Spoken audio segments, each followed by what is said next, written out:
Hello students, today in this video we are going to study about cell wall. In our earlier videos we have discussed that what is the typical structure of plant cell and animal cell, and we also found that what is the basic difference between the plant cell and animal cell. So there we found that cell wall is the characteristic feature of the plant cell. It is not found in the animal cell. So let's see what is cell wall. Cell wall, it is a rigid covering present outside of the cell membrane. So we know that in the in the typical plant cell, inside there is a plasma membrane, and this outer layer is called cell wall. That is, the outer layer is the cell wall. Basically they are non-living structure and composed of polysaccharides. Poly means many. We know that poly means many plus saccharides. Saccharides is basically the term used for the carbohydrates or the simple sugar. We can say that simple sugar. In your higher class you will study more about these polysaccharides. So just for the knowing that they are basically composed of polysaccharides, and the type of polysaccharides, they contain basically the cellulose. Cellulose is basically made up of glucose. The many when many monomers of glucose added, they form cellulose. And the pectin, that is basically they are made up of galacturonic acid, and it is derivative of galactose. So basically this cell wall you will find in the plant cell, they are made up of cellulose and pectin.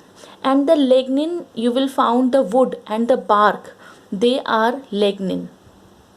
Lignin is your basically the wood and the woody plants, you will found in there, you will found lignin. So these all are the cell wall, and they are basically composed of, chemically they are cellulose and pectin.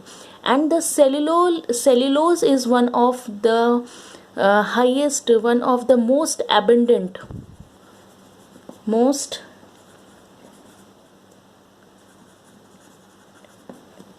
organic compound. It is the most abundant organic compound found in the earth. So we know that the organic compound, what is organic compounds?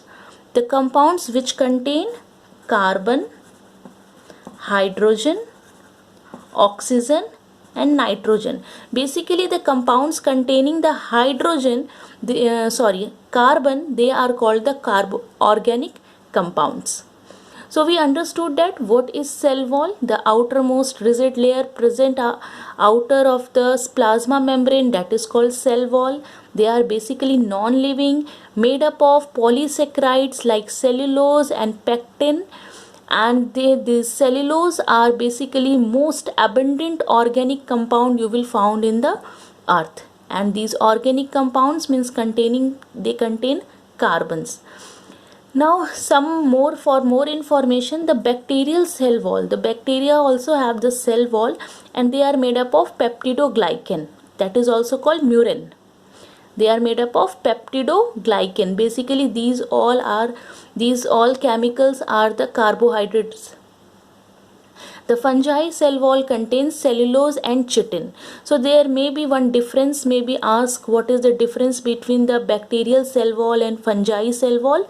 Basically the cell wall of the bacteria contain the peptidoglycan, and the fungi cell wall contain the chitin.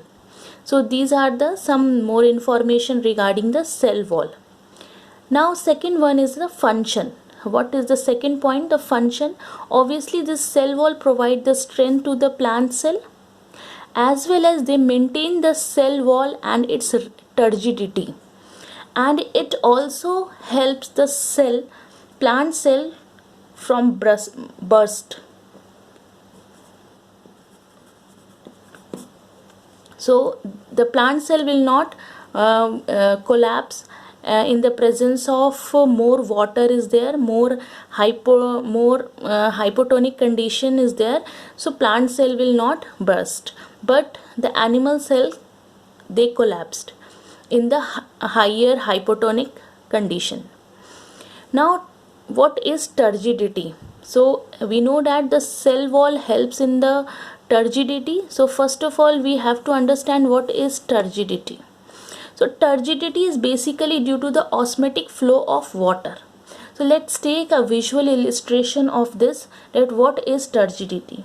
So we know that this is the cell, plant cell, typical plant cell. This is the nucleus and the vacuole is there. Now this inner layer, this inner part, inner membrane is your cell membrane, and this outer is known as your wall, cell wall. When this cell is put in a hypotonic condition or hypotonic medium, means there is a low solute.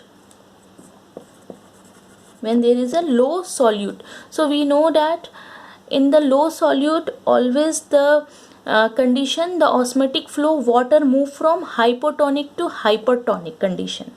So what happens if it is present in the hypotonic condition? It means they having low solute, low concentration, and the osmotic flow of fluid always happen from hypotonic to hypertonic, from low concentration to high concentration.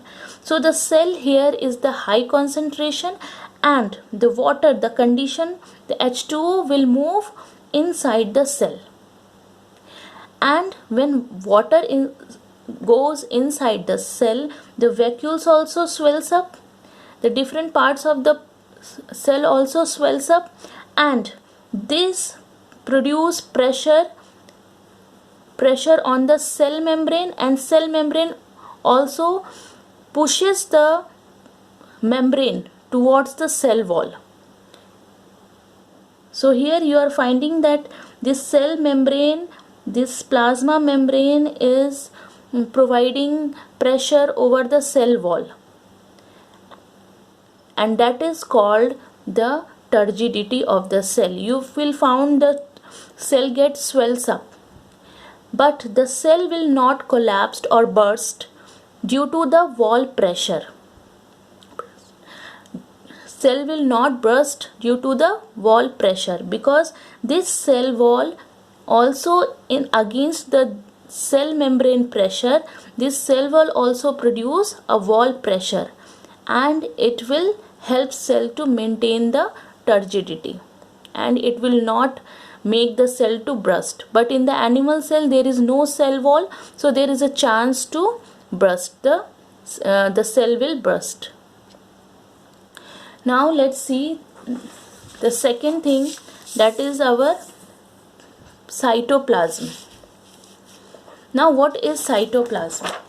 So we know that cytoplasm, we understood that the animal cell contain typical cell contain outer membrane, that is cell wall, cell membrane, and the cytoplasm is the fluid portion of the cell, and the portion of the cell, the fluid present between the plasma membrane and the nuclear envelope. So there is this is the cell, and this is the nucleus envelope, and this part is called your cytoplasm. And this cytoplasm contain all the organelles embedded in it. It also contains the dissolved nutrients like oxygen, carbon, hydrogen, nitrogen, calcium, water. So they are contain these type of chemical substance, and the color of these are translucent fluid. They are translucent fluid, and the movement of cytoplasm. So whatever the nutrient they have to provide to the different cell organelles and the different part of the cell due to the cytoplasmic streaming, and the movement of this cytoplasm is called cytoplasmic streaming. And the function of this, the shape, they provide shape, provide nutrients and site for the cellular activity. So all the cell organelles are embedded here, and they provide nutrition, they provide chemical nutrients to the different part of the organelles what they needed through the cytoplasmic streaming. Now one of the very basic information regarding it, that this, what is the difference between cytoplasm and protoplasm. So we know that this is the cell, and cell outer membrane is the plasma membrane, this is the nuclear envelope. When we consider the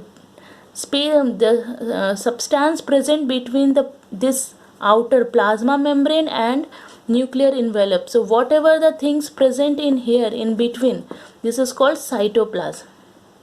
But when we include all the living matters, including nucleus, cytoplasm, all the living matter of the cell, that is called protoplasm.